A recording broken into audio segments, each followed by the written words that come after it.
começa agora o Religare, Conhecimento e Religião. A canonização existe na Igreja Católica desde o século IX. Antes disso, o modelo estava associado ao martírio de sangue. Hoje, há um panorama mais diverso quanto ao modelo de santidade. Aqui no Religare, eu recebo o filósofo Padre Ismar Dias de Matos. Nós vamos conversar sobre modelos de santidade no cristianismo católico. Padre Ismar, prazer recebê-lo aqui no Religare. O prazer é meu, Flávio.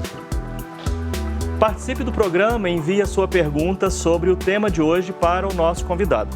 Anote aí o número do nosso WhatsApp, 31, que é o código de área aqui de Belo Horizonte, 996428473. Receba as nossas notificações quando um novo programa for postado. Procure por Religare, Conhecimento e Religião no YouTube. Clique em inscrever-se e marque no sino para receber as nossas atualizações. E sempre que você gostar do programa, compartilhe as entrevistas do Religare nas suas redes sociais. Padre Ismar, esse estudo sobre os santos, né, tem nome, tem um espaço, inclusive, na academia. Como é que a gente identifica, né, quem cuida de estudar esses temas? Bem, existe o termo agiologia, né? Sim. E tem uma academia na Itália, uma academia de agiologia.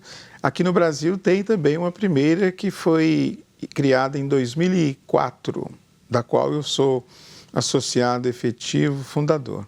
Sim, inclusive você fazendo o doutorado em Ciências da Religião na PUC Minas cuida também desses assuntos na sua pesquisa. Sim, cuidamos, sim. Bem, quando a gente fala sobre esse assunto, a presença desse tema da santidade está presente na história do cristianismo, podemos falar desde sempre, né? Desde o cristianismo primitivo. Mas ao longo dos séculos vai mudando um pouco o perfil, inclusive os modos de se reconhecer a santidade. Como é que era lá no começo, aquela época do martírio, né? O martírio de sangue? Como começa esse tema? Bem, o primeiro grande mártir é Jesus Cristo, né? E vai ser considerado santo pelo povo aquele que mais próximo estiver de Jesus.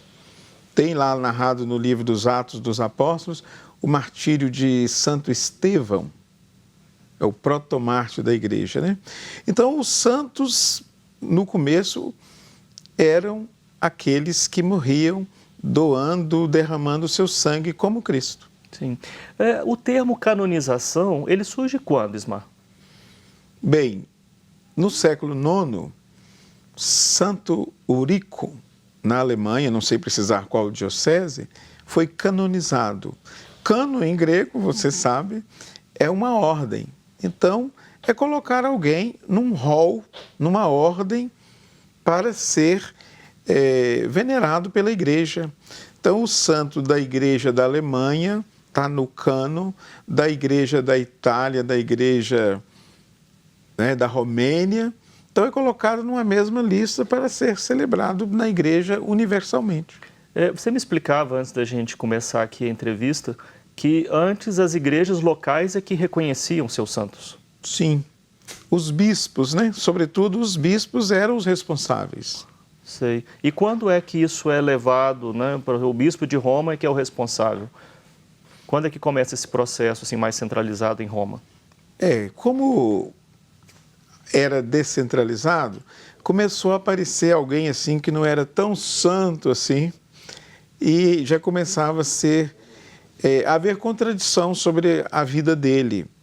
Então o Papa, no ano de 1234, né, levou para si esse encargo de ser ele o exclusivo canonizador dos santos. Então, a partir do século XIII. Né? A gente falava que no início, então era a ideia do martírio que identificava o santo. Mas, assim, quais são os perfis ao longo da história? Nós poderíamos organizar, assim, tipos de santos? Sim, podemos, sim. O martírio em profusão deixou de acontecer quando a igreja deixou de ter aquela perseguição do Império Romano. Então, Que outra forma de santidade nós podemos buscar? Naquelas pessoas que eram os protetores do povo. Muitos reis se tornaram santos, monges, aqueles que se doavam ao povo, protegendo o povo, seja religiosamente, seja militarmente, seja materialmente. Então começou a surgir os santos vindo da vida monástica, sabe? Esse é um outro tipo. Esse é um segundo modelo. Uhum. Há outros? Há outros modelos daqueles chamados confessores, daqueles que doavam a sua vida num outro tipo de martírio, numa dedicação lenta, diária, às vezes até anônima, né? E eram venerados pelo povo. Então, sim, mártires, confessores, esses dois grandes tipos, mas entre eles há esses santos vindos da vida monástica e régia mesmo. Sim. Esse tema da santidade, a gente já falou aqui, ele está presente na história do cristianismo. Mas essa questão de venerar o santo é muito próprio da Igreja Católica. Os protestantes têm uma posição diferente em relação a isso. Os evangélicos, não é, que vêm também da Reforma, né, nos dias atuais, também questionam isso e tem uma outra concepção. O que é, afinal, não é, ser santo, né, nesse cenário de disputas, né, se vale, se está certo, se está errado? Os evangélicos, né, têm uma opção radical contra isso. Para eles, santo é só o Senhor, né, do qual vem toda a santidade. Mas há, antes de nós cristãos, no judaísmo, considerar santos. Moisés é santo, Davi é santo, Elias é santo. Então há muitos... Na tradição judaica.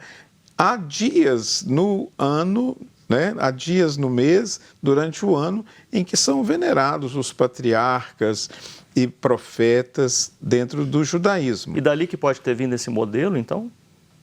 Para o caso do cristianismo? O modelo do cristianismo é do próprio Jesus, né? E, como eu disse a você... Digo essa tradição de reconhecer santos. Ah, sim, pode vir do... Tem lá no livro, né, não me lembro aqui agora, num livro bíblico, vamos dizer assim, a primeira lista de canonizações do profeta lá, do Enoque. Ah, sim. Certo? Lá tem uma primeira lista de canonização, biblicamente. Agora, parece inadmissível, mas o islamismo também tem os seus santos. O Mohammed, né, é o santo lá, certo?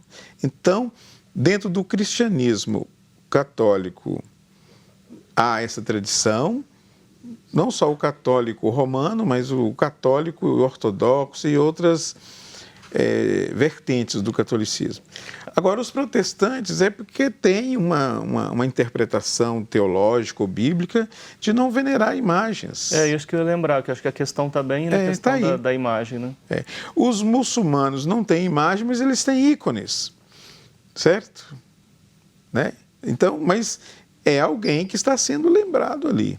Essa disputa acho que está longe de ser resolvida, porque recentemente, com o caso da canonização da Irmã Dulce, fui ver nos comentários, né, as pessoas então identificadas com outras igrejas cristãs e sendo evangélicas, tal, sempre faziam esse tipo de comentário. Vou deixar para a gente seguir depois, porque vamos falar especificamente sobre canonização de Irmã Dulce. Sobre a questão da presença das mulheres, né? Reconhecer mulheres como santas. Né? Como é que é isso na tradição do cristianismo? No começo, né, nos primeiros séculos, não havia presença de mulheres, né? Isso já é lá para o século muito incipiente ainda, no século IX, né? A partir da Idade Média, mas é só, vamos dizer assim, na era moderna e, por que não dizer, contemporânea, que as mulheres marcaram presença. Sim. Né? E nos tempos mais atuais também... A presença é muito grande, a presença das mulheres. Não só que no começo começou com No começo havia aquela presença muito grande de religiosas que tinham voto de pobreza, de obediência, de castidade. Mas depois isso foi se ampliando, que não é só quem vive esses 3 votos aí é que encontra santidade, né? Então, a presença feminina, na atualidade, eu creio que é bastante grande. Mas isso não podemos dizer que foi desde o começo. Sim. Quando a igreja fala que alguém é santo, ela está deixando de reconhecer a humanidade dessa pessoa? Não, de modo algum. Só é santo quem é plenamente humano. É alguém que está, né, que esteve, né, sobretudo, esteve engajado no seu tempo, viveu o seu tempo histórico. Não é aquele indivíduo que fugiu para um mundo da lua, como se diz. Não, ele foi plenamente contemporâneo do seu povo, do seu tempo, da sua história. Porque também, pelo mesmo motivo, né, acompanhei recentemente várias manifestações falando, mas era uma pessoa humana e tal. E me chamou a atenção isso, porque, bom, mas tem que ser não humano, né? Jesus era plenamente homem. Isso, a teologia não deixa de falar isso. Certo? O tempo todo, Jesus assumiu a humanidade de uma vez por todas com a encarnação. Então, o santo e santa devem ser humanos plenamente. Bom, eu vou chamar o intervalo, mas eu quero conhecer depois também como é que é esse processo de canonização, quais são as etapas. Eu acho que o nosso telespectador também quer saber sobre isso. Hoje, no Religar, eu recebo o filósofo Ismar Dias de Matos, professor da PUC Minas. Nós estamos falando sobre modelo de santidade no cristianismo católico. Você pode participar do programa de hoje enviando perguntas para o nosso WhatsApp. O nosso número é 31 99642 8473. Nós vamos para um breve intervalo e voltamos já.